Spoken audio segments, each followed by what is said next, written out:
Genesis chapter 4, Cain and Abel. Now Adam knew Eve his wife, and she conceived and bore Cain, saying, I have gotten a man with the help of the Lord. And again she bore his brother Abel. Now Abel was a keeper of sheep, and Cain a worker of the ground.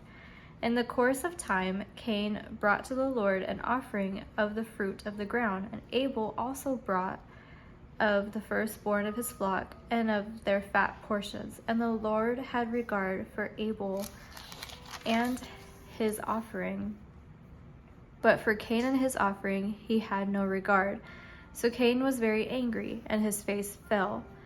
The Lord said to Cain, Why are you angry, and why has your face fallen? If you do well, will you not be accepted? And if you do not do well, sin is crouching at the door. Its desire is contrary to you, but you must rule over it. Cain spoke to Abel his brother, and when they were in the field, Cain rose up against his brother Abel and killed him. Then the Lord said to Cain, Where is Abel your brother?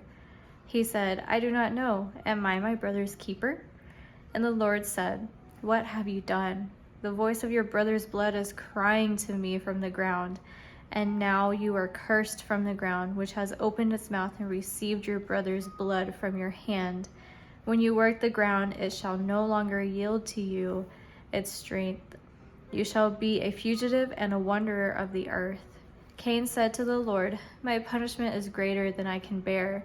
Behold, you have driven me today away from the ground, and from your face I shall be hidden. I shall be a fugitive and a wanderer on the earth, and whoever finds me will kill me.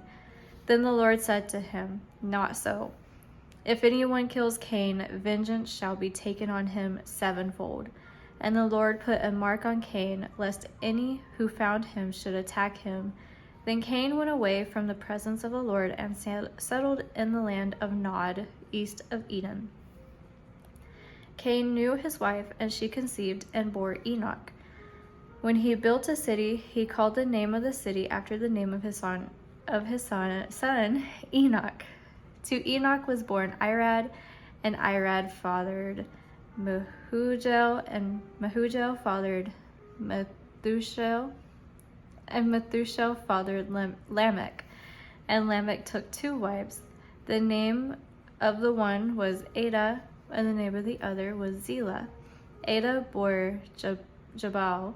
He was the father of those who dwell in tents and have livestock. His brother's name was Jubal. He was the father of those who play the lyre and the pipe. Zillah also bore Tubal-Cain. He was a forger of all instruments of bronze and iron. The sister of Tubal-Cain was Naamah. Lamech said to his wives, Ada and Zillah, hear my voice. You wives of Lamech, listen to what I say. I have killed a man for wounding me, a young man for striking me. If Cain's revenge is sevenfold, then Lamech's is 77fold. And Adam knew his wife again, and she bore a son and called his name Seth. For she said, God has appointed for me another offspring instead of Abel, for Cain killed him. To Seth also a son was born, and he called his name Enosh. At the time people began to call upon the name of the Lord.